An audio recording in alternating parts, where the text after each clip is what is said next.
Welcome back to the Sartorial Edit. Today, we're talking about suits. Specifically, how to choose one that's right for you and what separates a great suit from a mediocre one. Whether this is your first suit or your 10th, understanding these details will completely change how you shop. Let's dive in. Let's start with construction, which is what you can't see but will absolutely feel. There are three types: fused, half canvas, and full canvas. Fused construction uses adhesive glue to bond the outer fabric to the chest piece. It's the most affordable option, but over time, especially with heat and cleaning, that glue can bubble and separate. You'll also notice it feels stiffer and doesn't drape as naturally on your body. If you're on a tight budget, fused is fine, but try to avoid it when possible. Half canvas is where things get interesting. Here, the canvas extends from the lapels through the chest area, and crucially, it's sewn to the outer fabric, not glued. This gives you much better drape and shape retention, and the suit actually conforms to your body over time. This is the sweet spot for most buyers. Real quality without the extreme cost of full canvas. Full canvas is the pinnacle. The canvas runs the entire front of the jacket and is completely hand-sewn to the outer fabric. You get superior drape, breathability, and longevity. It molds to your body like a second skin and ages beautifully over the years. It's an investment piece, but if you can afford it, you'll feel the difference immediately. Here's a quick test. Press your hand against the chest of the jacket. If it's full or half canvas, it'll feel supple with natural give. If it's fused, it feels stiff, almost cardboard-like. Now let's talk structure, which determines the silhouette and the personality of your suit. The shoulder is where this really shows. The Neapolitan or soft shoulder has minimal to no padding. You get a natural shoulder line with an elegant, relaxed drape. This works beautifully for warm climates or if you want a more casual, approachable look. The British or structured shoulder has moderate padding and a very defined shoulder line.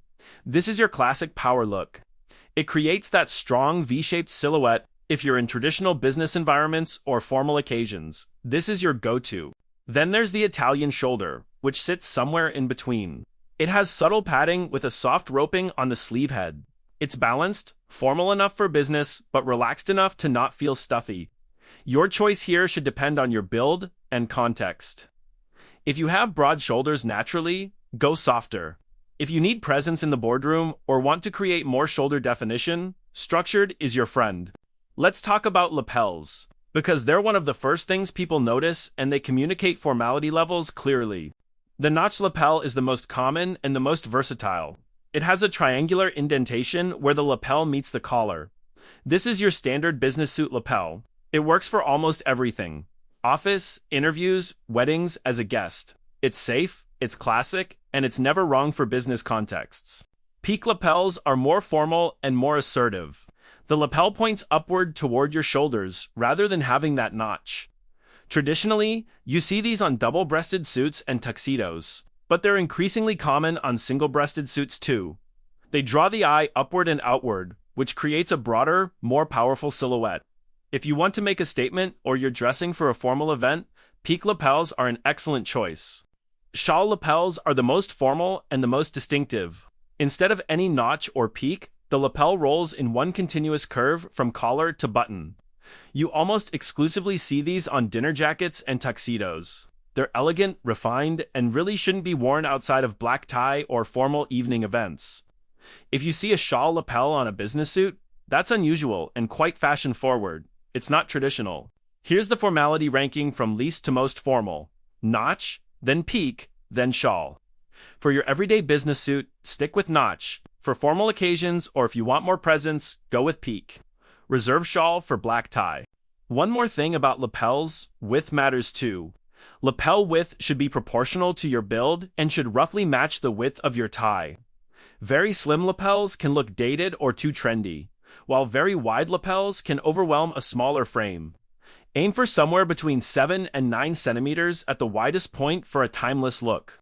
Fabric is everything. It determines your comfort, how long the suit lasts, and what seasons you can actually wear it. Let's start with weight. Lightweight fabrics are 7 to 9 ounces. These are your spring and summer fabrics. Think tropical wool, linen blends. They're breathable and less structured, but linen wrinkle more easily and isn't as durable. Medium weight is 10 to 13 ounces. and this is your versatile, year-round choice. Classic worsted wool falls into this category. It holds its shape well, resists wrinkles, and works for most of the year unless you're dealing with extreme temperatures. Heavyweight fabrics are 14 ounces and up. We're talking flannel, tweed, thicker worsteds. These are for fall and winter. They have excellent drape, they're very durable, but they're absolutely too warm for summer. Now, let's break this down by season. For spring and summer, you want tropical wool with its lighter weave, high-waist wool that's crisp and breathable. Or if you're going casual, linen or cotton. Just remember that linen wrinkles naturally.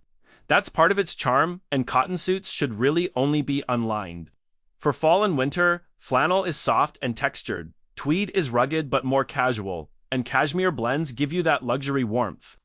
Standard worsted wool works here too. Here's the critical part, and this is where most men go wrong. Avoid suits with elastane, polyester, or synthetic blends unless you absolutely have no other choice. These fabrics don't breathe, so you'll overheat. They develop an unnatural shine after minimal wear, they don't age well, and they just look cheap quickly. Pockets are subtle indicators of formality, and there are three main types. Jetted or besom pockets are the most formal. They're sleek slits with no flap, and you'll see these on tuxedos and very formal business suits. Flap pockets are the standard. They're versatile, formal enough for business, but relaxed enough for most occasions. You can even tuck the flaps inside if you want a slightly dressier look. Patch pockets are the most casual. They're literally sewn onto the surface of the jacket. These work beautifully on sports jackets, summer suits, or if you're in a creative industry.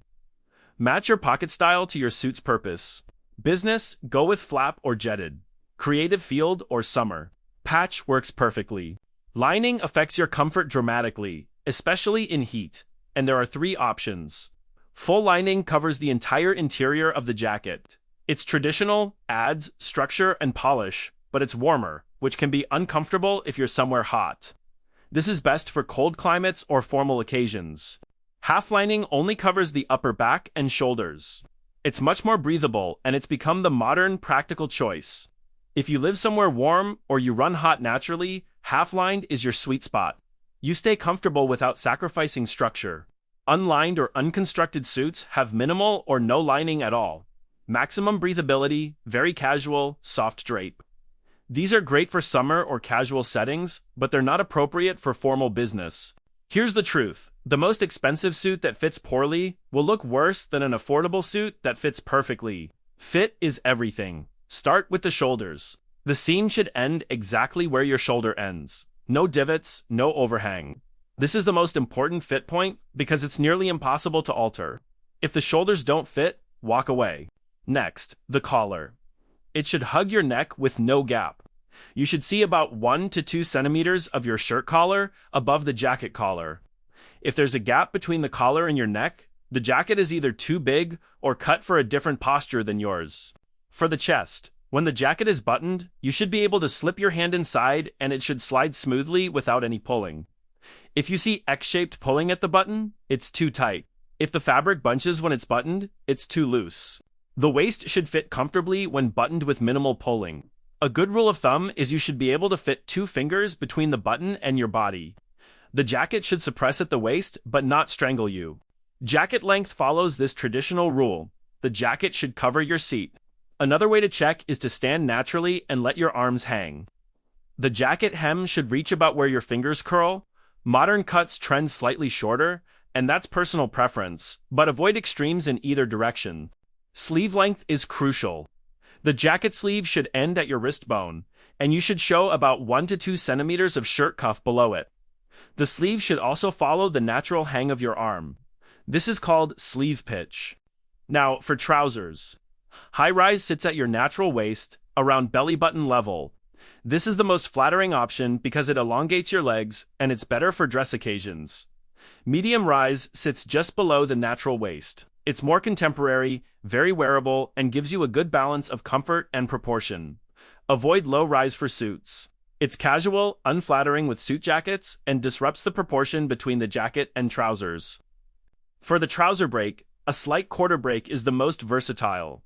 No break is modern and shows your shoes. A full break for a more classical look. Let me show you how to spot a well-made suit instantly. First, check for functional buttonholes on the sleeves, sometimes called surgeon's cuffs.